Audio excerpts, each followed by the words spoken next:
And welcome back to round 5 of the SCG Regionals here at Santa Fe Mall, hosted by the Wasteland.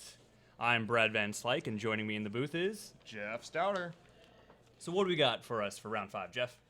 Well, we have our first Jeskai deck of the afternoon by this point. We have Dan MacDonald on the left playing Jeskai Aggro. Has Jaces in it, Ojitais. We haven't seen Ojitai in a little bit. Should be a good one. And on our right, we have Isaac Gallman, and he is playing Red-Green Devotion. His list looks pretty stock. Not a tremendous amount of variation from what we saw from Chris Calhoun from last round. All right. Looks like players are about to resolve mulligans. So how do you like this matchup? This match is pretty good for Jeskai Aggro, I think. The Red-Green Devotion deck has a big problem with flyers, and its only real answer is Dragon Lord Atarka, which, as a 7-mana dragon, is not the most effective answer to Mantis Riders hitting you over and over again. And even then, Atarka only kills 1 Mantis Rider if they have more in play. It's 5 damage, right? Correct. The problem is the Mantis Riders and the Stratus Dancers and all that will get in for, damage here and there, and then Dan's looking to finish this game off with burn spells going upstairs. So it looks like our players both kept their 7, and we look like we're... Soulfire Grandmaster from Dan. Strong way to start, as you get some of those burn spells, gain some life back. Sorceries and instants have lifelink. Always a fun bit of text on that card. So it looks like Isaac drew the Elvish Mystic on turn 2, just like we drew it up. And I carried it from Isaac. Have a little blocking action going.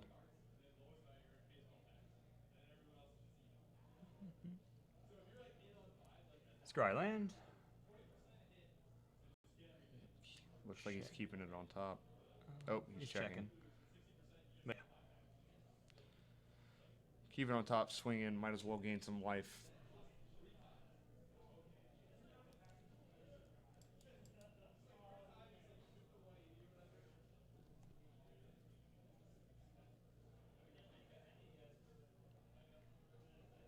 All right, and another Soulfire Grandmaster from Dan.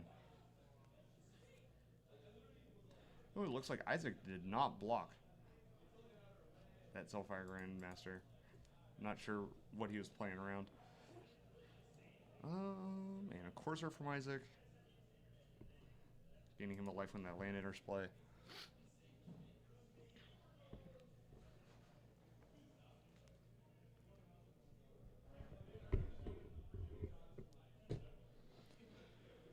More Scrylines from Dan, trying to set up his draws.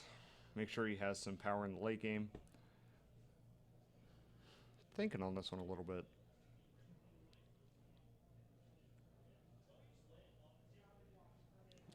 So I wonder if he has a Stoke the Flames for this Courser. It looks like he has a Wild Slash and a Lightning Strike in his hand. But I'm not sure if he wants to spend both of those on this Courser Crufix. Yep, Isaac's going to crack his fetch, lose 1, then gain 1. Effectively staying at the same life total. Yeah, it's always fun to see people kind of expect to stay the same, and then in response to the crack, finish you off a burn spell. Doing that at 19 life would be impressive, but I don't think we're going to see that with only 3 open mana. No, that seems unlikely. Alright.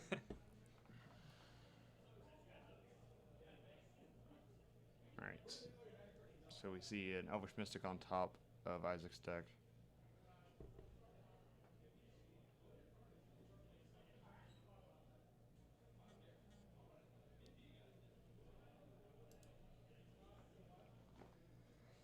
Play Mountain, gain a life.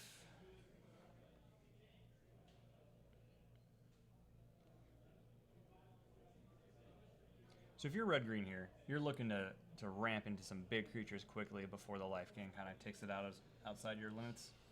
I mean, the life gain's not really the problem. Like I said, the aggression in the air and the evasive creatures are. Once Dan gets to the point where he's buying back spells with these Soulfire Grandmasters, that's when Isaac's going to be in trouble, because in the main deck, Red-Green Devotion doesn't really have a way to gain life outside of Corsair Crewfix. Yeah, Isaac just moving his deck a little bit more so we can see it here in the booth. Looks like he has Elvish Mystic and a Polychronos.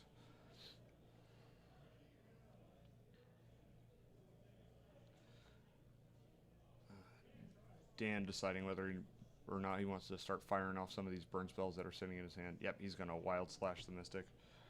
Gaining 2, going up to 23.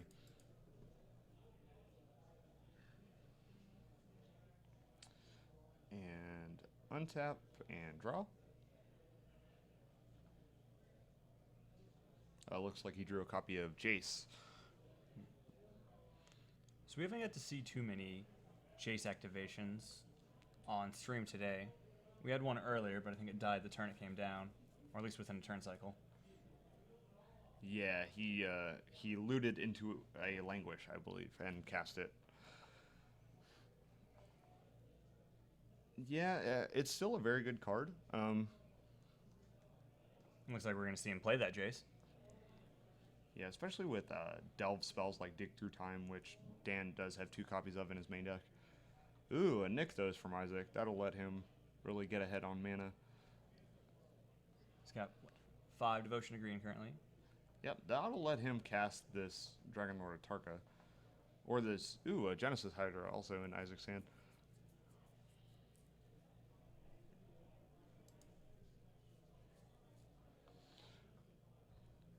Alright, let's see what Isaac decides to do. Yep, tap Nykthos, adding 5 green to his mana pool. So for 8, so it looks like a Genesis Hydra for 6. Yep.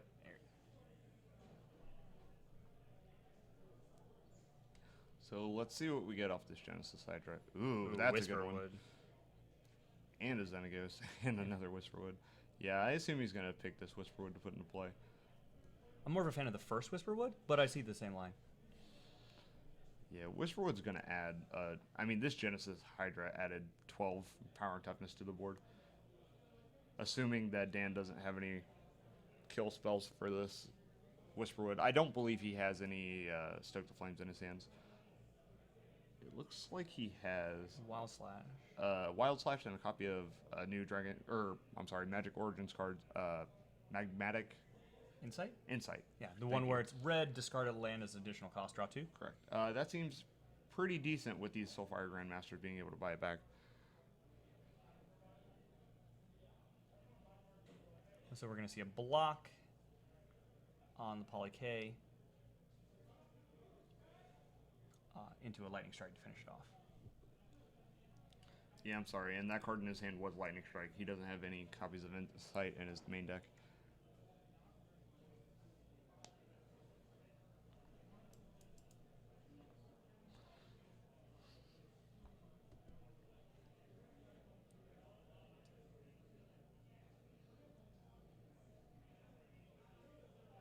Alright, let's see how Dan's going to get his way out of this one. He is under a tremendous amount of pressure right now. He's going to need a Dragon Lord Ojutai to even start to get back into this game, I think. He does have copies of Ojutai's Command in his hand, and I believe that's what he's representing here. The problem with Ojutai's Command is it doesn't really affect creatures that are already in play, so it's not the greatest. It'll keep Isaac from playing an Atarka and just killing him. Or not killing him, but dealing a ton of damage to him. Oh, yep. Isaac has to reveal the top card of his deck for his Corsair Crewfix. It is another copy of Genesis Hydra. That is a good one. The devotion just keeps on going up and up. Now, we didn't get a chance to see what's under that manifest, right? No. It's going to be a surprise for everyone. Oh, actually, I believe we do know because of the Corsair Crewfix. Oh.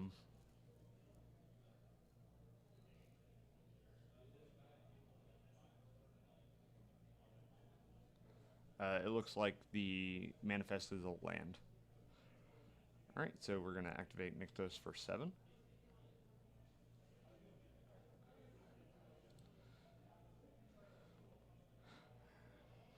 A 8, 9, 10, and it looks like a Genesis Hydra for 8. So even though Ojutai's command is going to counter the Genesis Hydra, the trigger is actually on cast, so he'll still get a permanent off the top 8 cards in his deck. What's the second mode? I believe he chose to draw a card. Draw a card, yeah. Okay. Yeah, the command cycle has been seeing a great deal of play ever since it's hit. All right, so I think he's going to take a Xeno's God of Revels here and just get real aggressive. Yeah, he can swing in with a 12 Hydra, 8 Whisperwood.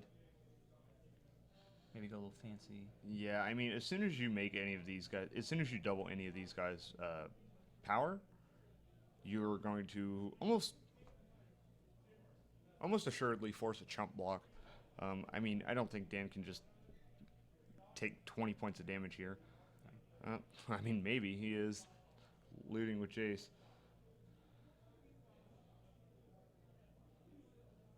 Surprised Oh, didn't I do see. this. No, this is actually pretty interesting. He's giving Isaac another target for his attack. Okay. Kind of trying to bait him into Not bashing his face in. yeah, not just beating the life out of him. Yeah, because I was thinking, you block with Jace. If there's 4 cards in the yard, you can tap, leave them. That creature stays blocked. Currently, nothing has trample. Although, could you imagine if that Hydra was not countered? Comes down with 8 counters. Xena goes haste it, attack with 16. The turn it hits. Oh, yep. Jace does interplay with 5 counters. Alright, so it looks like Isaac is going into his combat step.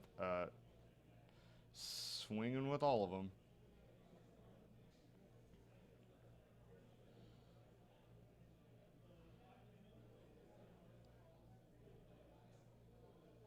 And it looks like Dan is just going to take it. So that is...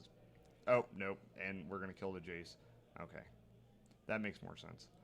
So it looks like Dan just took the 6 from the Whisperwood and the Manifest, and the other 2 creatures went at the Jace. 22-21.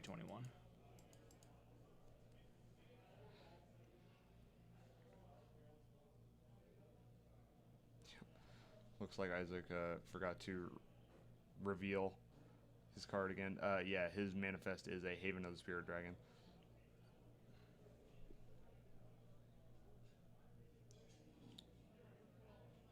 I'm not really sure what Dan can draw here.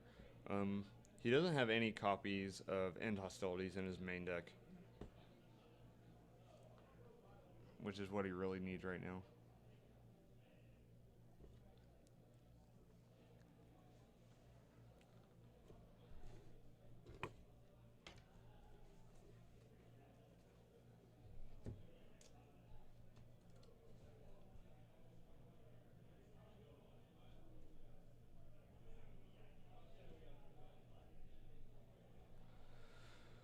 Alright, Isaac counting up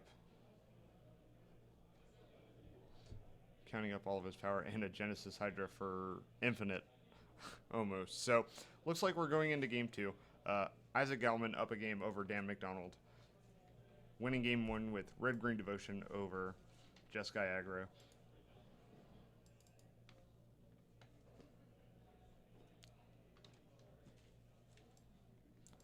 Alright, so these players are going to go into sideboard.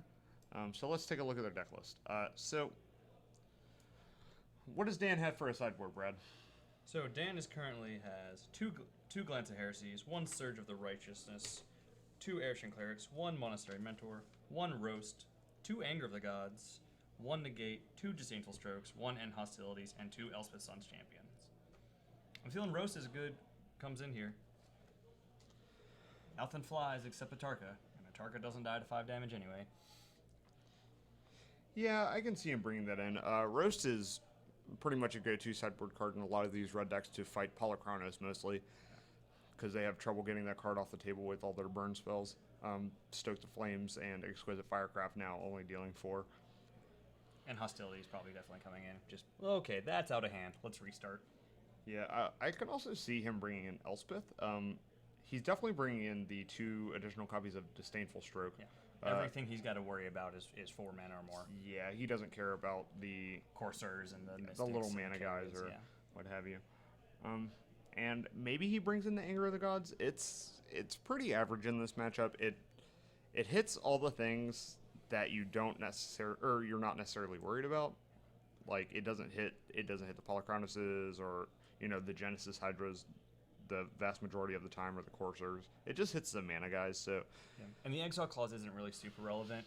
Like maybe they're getting back their Atarkas with the Haven, but at that point he's got so much mana he can do whatever he wants. Yep, and for Isaac's sideboard, we have 2 Destructive Revelries, 2 Nylea's Disciple, 1 Hornet Nest, 1 Barrage of Boulders, 1 Arbor Colossus, 1 Hornet Queen, 3 Mistcutter Hydras, and 3 Gaia's Revenge. I can see him bringing in the Disciples. The Disciples aren't bad. They block Dan's ground creatures pretty well. He's going to be attacking with his big creatures in the skies, so it'll hold the fort down. But also it gets him out of burn range, which I think is very important for this matchup. That little, like we saw him hit 7, 8, Devotion to Green, game 1. Like he can easily gain enough life off that card to blank even one of the more serious burn spells. So we're going to see if Isaac has some previous knowledge of Dan's deck. So he didn't see any Mana Striders or any of the Flyers in game 1, but if he does know about them, he's definitely going to want to bring in the Arbor Colossus and the Hornet Queen. Also, the Mistcutter Hydras and the Gaia's Revenges are cards that Dan just can't interact with. He can theoretically burn down a Mistcutter, but usually when you're casting Mistcutter, it's for an amount that you're not going to kill with even a roast. So, but Gaia's Revenge is just, nope, can't target this guy. He's here to stay, and he's going to do some damage. So, Isaac's sideboard looks pretty stocked with cards that are pretty decent in this matchup.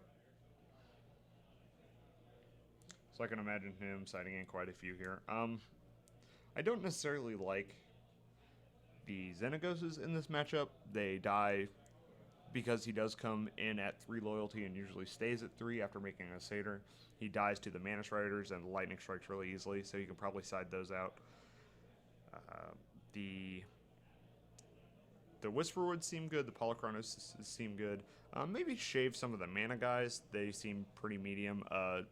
If you can give Dan less targets for Wild Slash, the better, I think.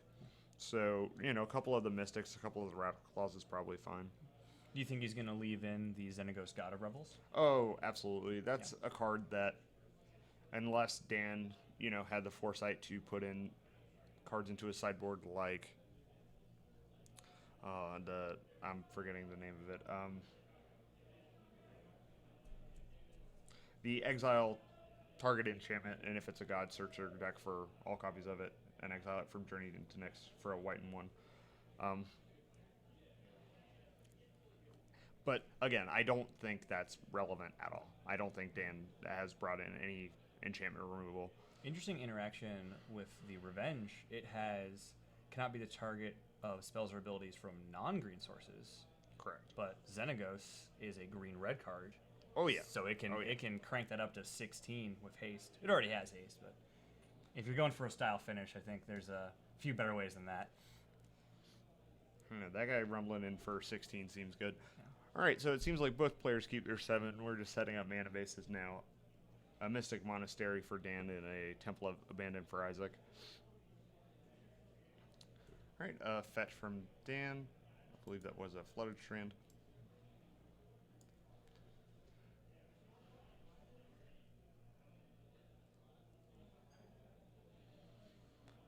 Fetches him an island, and I assume either Jace or Soulfire Grandmaster coming down. Oh, just playing the face-up Stratus Dancer. I like it. Just get aggressive. Just put Isaac under pressure right off the bat. Start that clock. And again, I mean, Isaac, unless he brought in the Arbor Colossus and the Hornet Queen, which he's pretty far off from casting. No interaction with Flyers. Yeah, just can't do anything with them. I mean, he can hit him with an Ugin, but what can't you hit with an Ugin? So, looks like he's going to attack with the Stratus Dancer, bringing Isaac to 18. See what the follow-up is. Looks like he's just going to pass the turn back.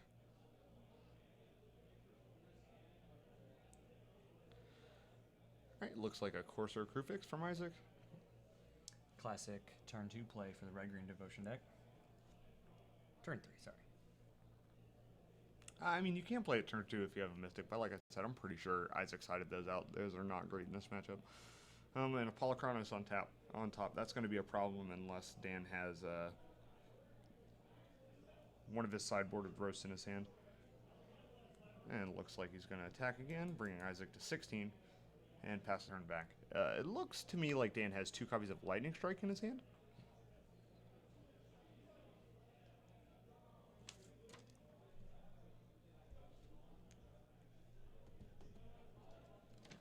Gain that life off those landfall triggers for the Corsair. Alright, let's see if Isaac decides to either cast the... I believe he also has a Xenagos in his hand, so... Yep, looks like he'll go with the Xenagos. Yeah, Xenagos is going to eat a Lightning Strike real quick unless he pluses it, which I don't assume he will. Yeah, he's reaching for tokens, so...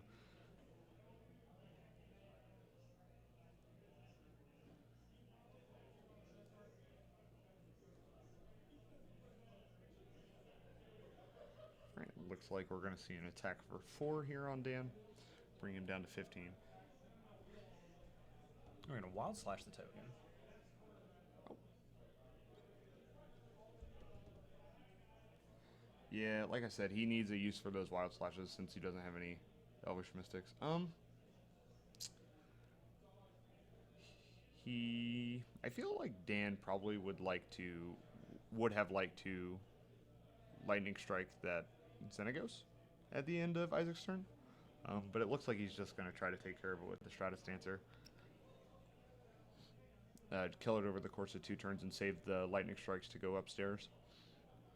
Oh, Temple of Abandon off the top for Isaac. Gaining him a life, putting him at 19. And a Whisperwood on top. That's a good one.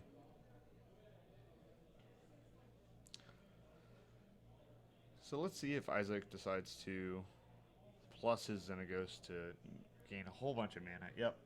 So that's 2 of any combination of red and green he chooses.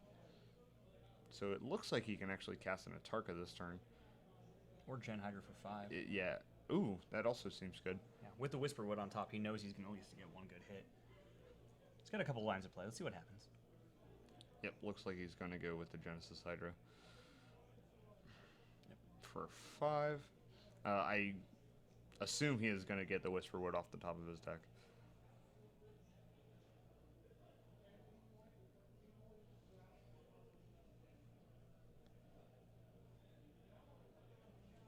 So Dan is seeing if he has a response to Isaac casting the Genesis Hydra. Saying, I believe he has another copy of Ojutai's Command, which he is going to cast targeting the Hydra. But again, Isaac is still going to get a permanent off the top of his deck. Right. Land. Another Whisperwood. Hornet's Nest. Land. So he did bring in the Hornet's Nets. That's interesting. I don't know how much I like that. I think he's digging for extra flyers. Although I'm not sure what he's going to do damage to it. Like, he can't actually deal damage to his own. Poly K? Hornet Nest? Can he hit his own creatures with Polychronos? I'm not 100% sure. He might be able to. Although it would be a play, because those creatures hit back, so he could Polychronos Monstrous for like 4 or 5, get a whole bunch of tokens, and not have to worry about his Legendary Hydra dying. It's a bit of a reach, though. Alright, so it looks like the Manifest is actually another copy of Hornet's Nest. So this is actually pretty decent. He turned the Hornet Nest into a 2-2, so he can actually get aggressive with it, which is what he needs. He needs to just be racing Dan. And, you know, if it ever becomes relevant... You can flip it up. Yeah. 3 mana to... I'll turn this into bees. Sounds good. Would you pay 3 mana for two bees? I mean, Midnight Haunting is a card, and it costs 3 mana for 2/1/1 flyers. They do not have Death Touch, so I assume I would.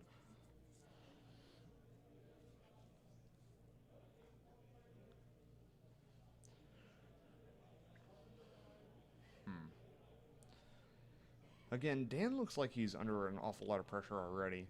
These Genesis Hydras are just making Dan's Ojutai's command look silly almost. Not being able to counter both the creatures off of it is just a beating. Oh, looks like Dan has a copy of Elspeth in his hand, which is not terrible here. We'll see if he has a 6-land drop. Surprising enough for the big green deck, there's not a lot of trample. Yeah, they don't really need it. I mean, you only have to hit someone so many times with an infinite before they have to start chump blocking, so. Right, and it looks like Isaac's going to gain a land, or gain a life off his Courser.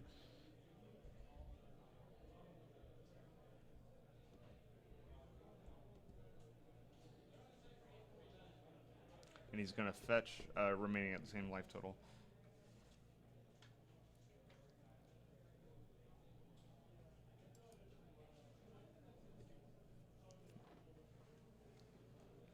Courser has such a great interaction with the fetch lands. If you don't really like what's on top, okay, let's try again.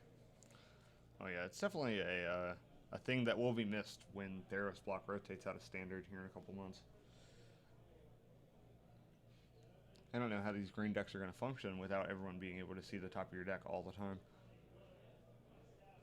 Alright, it looks like a Genesis Hydra for 7?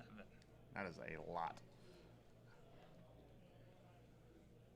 Oh, looks like the Mystic was in. Yeah, he did not take the Mystics out. I guess they might be too important to his overall strategy of just making a bunch of mana real quick. Alright, he's going to have a Nylea's Disciple interplay and gain him 8 life. Or 9, actually. He has a Sylvan Caryatid hiding in his lands.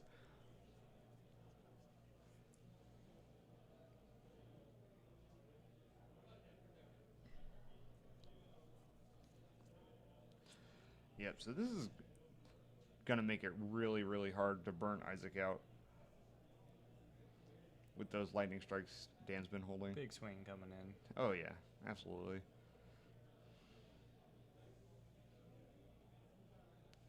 Stoke the Flames on the Whisperwood. He's going to sack it in response, I assume.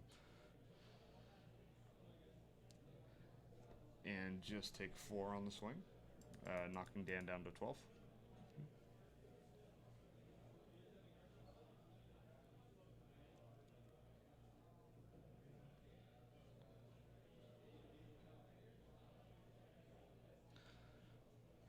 Yep, the Stratus Dancer just coming in. He's got to have a follow-up creature here, otherwise. And hostilities. Okay. Yeah, that's a good one. That's a little bit better than a follow-up chump blocker. That also makes the Stoke the Flames on the Whisperwood way better because it prevents Isaac from getting all those manifest tokens.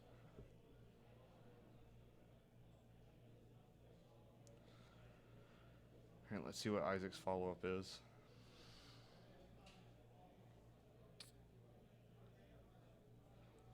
Looks like he's going to cast a second copy of Whisperwood Elemental and a Rattleclaw Mystic. Manifest, and now we no longer know what the manifests are because of Courser. It's another interaction that I personally, commentating, am going to miss when Theros rotates out. Looks like the manifest is another copy of Rattleclaw Mystic, which is good if Isaac has another Genesis Hydra or a Mistcutter Hydra in his hand. The extra burst of mana and devotion would be pretty solid.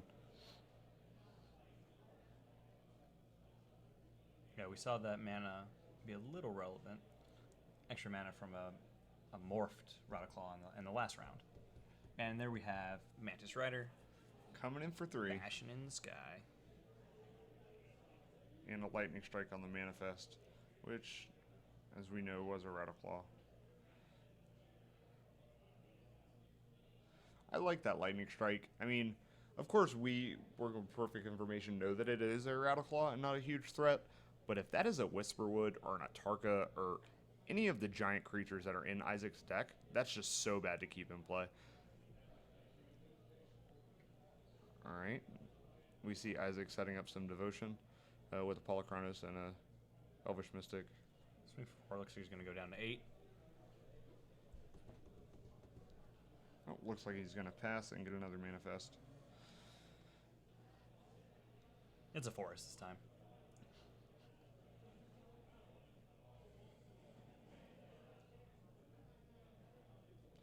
Yep, looks like Dan has a copy of He's gonna need Goblin Rattmaster in his hand, which seems pretty average right now. Polukranos is gonna be able to monstrous and take out any single creature that Dan's able to play. So he's probably hoping for a big board wipe, but I don't think he runs that many copies of in hostilities. I believe he only has the one. Yeah, it looks like just one from the side.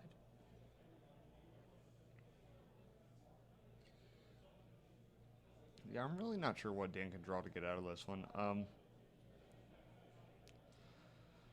Just after that end of hostilities, he doesn't have any rats. Anger of the Gods would do almost nothing here. We can see a minus from Elspeth. Yeah, that'd be solid, but Dan has missed his 6 land drop for the last 3 turns, so It's just that's got to be pretty frustrating.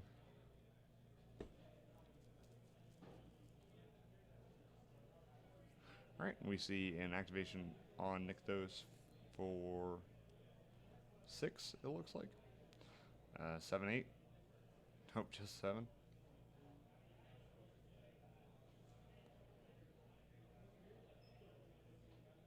Eight, 9. yeah. By getting that one extra, he's gonna in case he stokes in response. Well,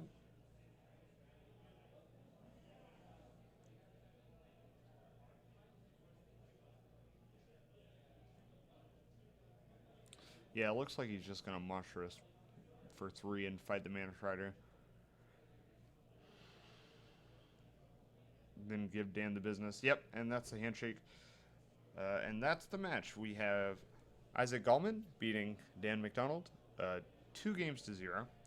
Red Green Devotion coming out victorious over Jeskai Aggro. now we have another match waiting. Is that correct? Yeah, we're going to see if they are still playing right now. In the last couple of rounds, our backup match has finished faster than our first match, so we're going to check with our table spotter to make sure. It looks like they're going to game 3. All right, so we're going to pause real quick and transition right over and start watching that game 3 of our backup match. We'll be right back.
All right, and we're back for Game 3 of our backup feature match.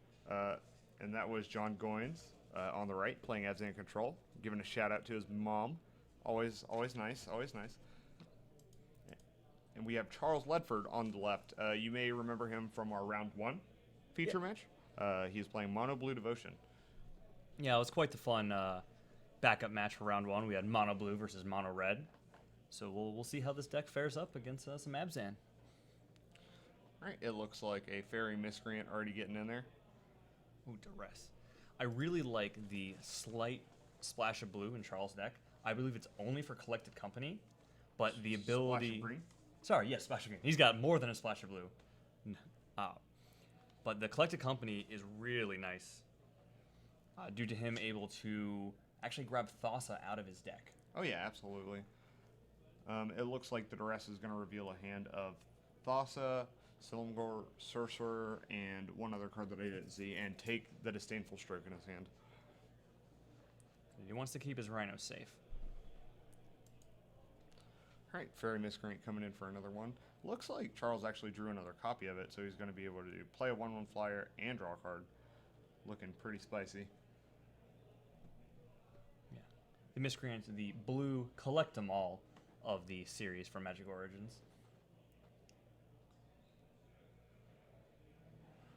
All right, looks like John doesn't have a third land drop, which is making his hand full of Elspeths and Ugins and Siege Rhinos look pretty average. He can play his Den Protector face up, get some aggression going. He did see that Charles' hand had a little bit of beef to it, so he's gonna have to come up with those land drops before too long. Bastion for 2 in the sky.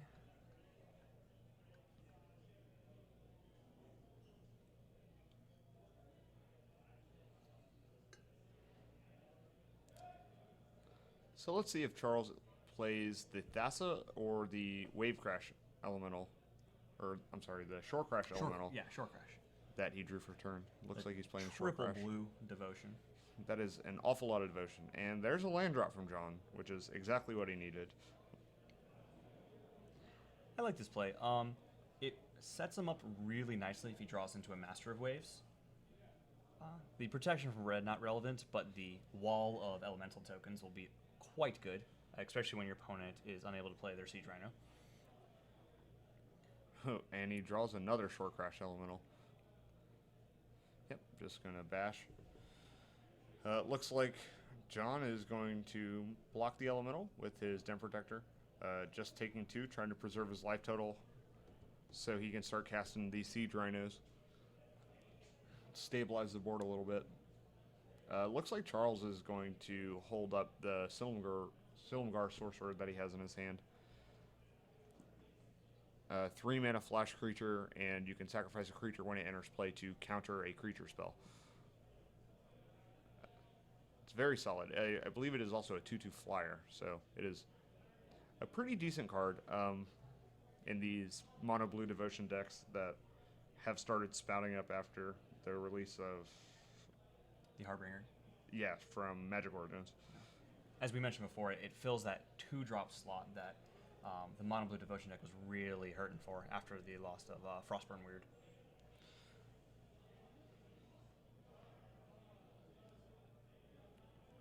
Right, looks like John is going to cycle a Hallowed Moonlight. That is an interesting one to bring in because that is pretty decent against Master Waves. Yeah. Also, Collected Company. Yes, also Collected Company. So, solid sideboard card. Just has to cycle it now. It looks like he drew an ultimate price, so he does have spells he can cast. Yeah, the ultimate price is not great because Charles can just exile the Shore Crash in response, blink it back in face down, and then just hit John for more when he attacks with it. So there's an attack for 5. Looks like John is going to Hero's Downfall. Just fog that Shore Crash for a turn. Again, preserving his life total.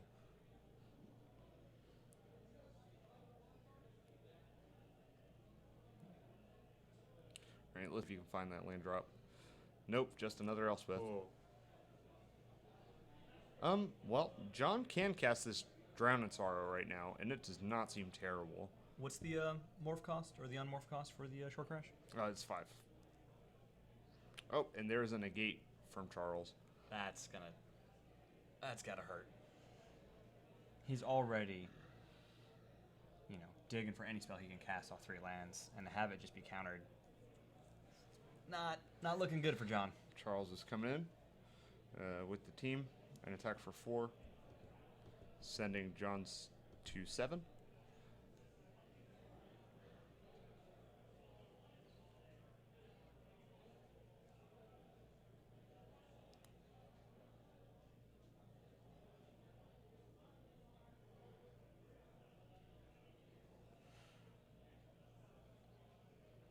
Alright, and just at the passing of the turn from Charles, again holding up that sorcerer, making sure that John can't crawl back into this game with a Siege Rhino or any other big creature. Whew, and a Languish. That's a good one. Yep, and it looks like that's going to take care of all the creatures.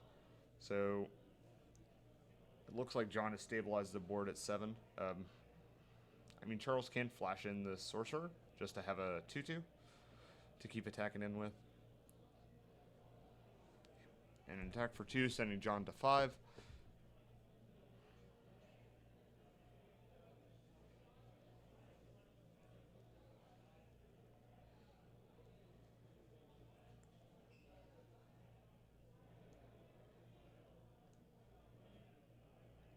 Play a Thassa. Let's smooth out some draws. And it's the bestow creature for 7 that can steal. Hypnotic Siren. Hypnotic Siren. Or it's just a 1/1 flyer for 1 and 1 blue. A single blue. Alright, looks like John is starting to hit his land drops, drawing a 1 or waste off the top, but it looks like it's too little too late. He might be able to stem the tide for a little bit, but it's not looking great. So he can ultimate price this sorcerer, get it off the table, and keep Thassa a little further away from devotion.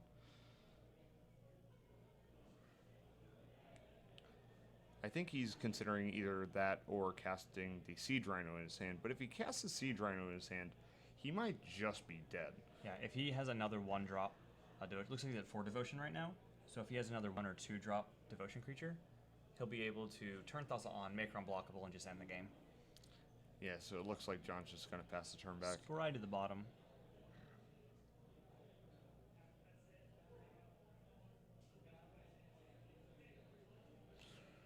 Alright, looks like Charles has a handful of Short Crash Elementals, which is not a bad place to be in a deck, against a deck with a ton of removal spells like John's does. I actually like Short Crash here, because it gives 3 devotion, so he has to answer the Short Crash, and nothing else if he wants to keep Thassa from slamming in. Yes, so Charles is going to crack his fetch, go down to 20.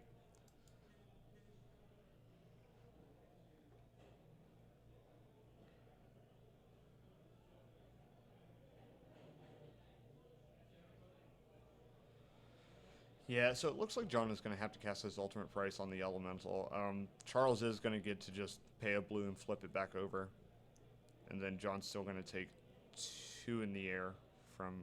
Oh, goodness. All right. That might... It's a play. Yep, that might be a game. That is a Harbinger of the Tides. And looks like he's going to ultimate price this and extend the hand. Yeah. All right, that was game 3 and of round 5 of Star City Regionals, brought Once to you again, by Wasteland Gaming. Yeah, here at Santa Fe Mall. Once again, Charles with his Mono Blue Devotion, undefeated on stream, in all his backup games. All right, thanks again to everyone listening. Yep, and in about 5-10 minutes, we will be back with round 6. All right, see you then.